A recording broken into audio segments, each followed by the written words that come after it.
비가 오거나 뭐 그럴 때 막 욱신거리고 쑤시거나 뭐 그러지 않을지 이런 걱정들 많이 하시거든요.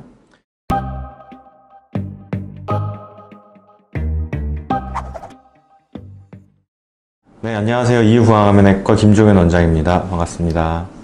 네, 오늘은 얼굴뼈 수술 후 후유증에 대한 이야기를 좀 하려고 하는데, 상담을 하다 보면 환자분들이 얼굴뼈 수술하고 나서 어떤 부작용 또는 후유증들이 생기는지를 물어보세요.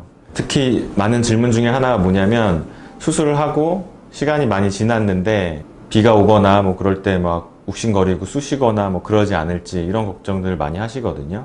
근데 이제 우리가 얼굴뼈 수술 같은 경우는 뼈를 자르고 다시 뼈를 붙이고 뼈에 관련된 수술이라 다른 수술과는 좀 차이점이 있습니다. 이 뼈라는 조직은 일정 시간이 지나게 되면 재생이 되고, 재생이 된 다음에는 수술하기 전과 거의 똑같은 상태가 되거든요.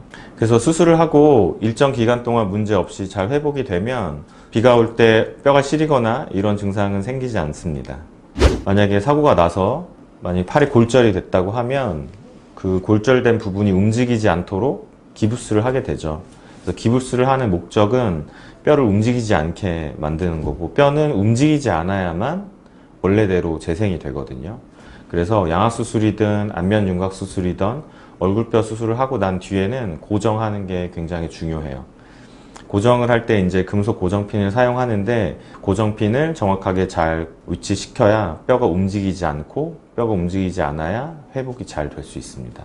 왼쪽은 수술 직후에 찍은 거고, 오른쪽은 6개월 정도 지났을 때의 모습입니다. 까만 선이 뼈를 자른 자국이고요. 6개월 후에는 그 사이에 뼈들이 생긴 걸 볼 수 있습니다. 네, 이렇게 뼈가 잘 생기게 하기 위해서는 뼈를 잘 붙여놔야 되고, 움직이지 않게 잘 고정해야 됩니다. 네, 그리고 수술하고 나서 감각이 떨어지는 부분에 대해서도 궁금해 하시는 것 같아요. 특히 이제 아래쪽에는 하치조 신경이라고 아주 큰 감각신경이 지나가고 있는데, 이 신경이 잘 보호가 돼야 되고요. 그래서 저희 병원에서는 아래턱을 수술하는 방법을 IVR로, SSR로 이렇게 나눠두고 있고, 신경이 지나가는 위치에 따라서 더 적당한 방법, 신경에 더 안전한 방법을 선택하고 있습니다.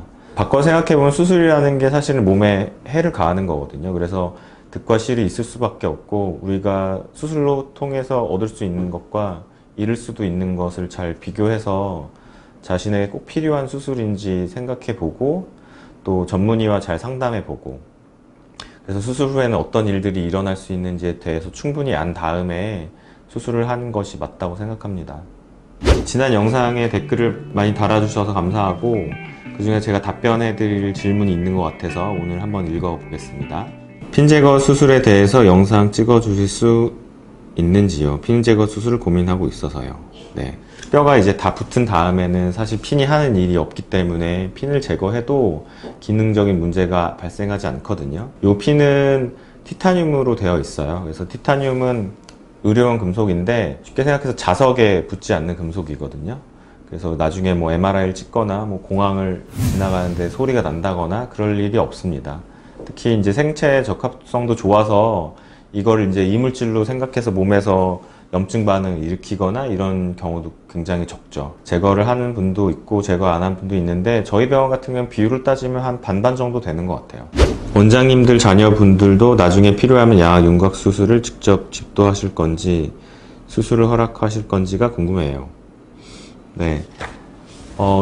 이미 제가 아는 지인이나 친척이나 가족들을 이미 수술했습니다. 그래서 뭐 자녀들도 만약에 원하거나 아니면 뭐 필요한 상황이 된다면 안전하게 잘 수술하는 만큼 또 효과가 큰 수술이기 때문에 원한다면 해줄 수도 있을 것 같아요.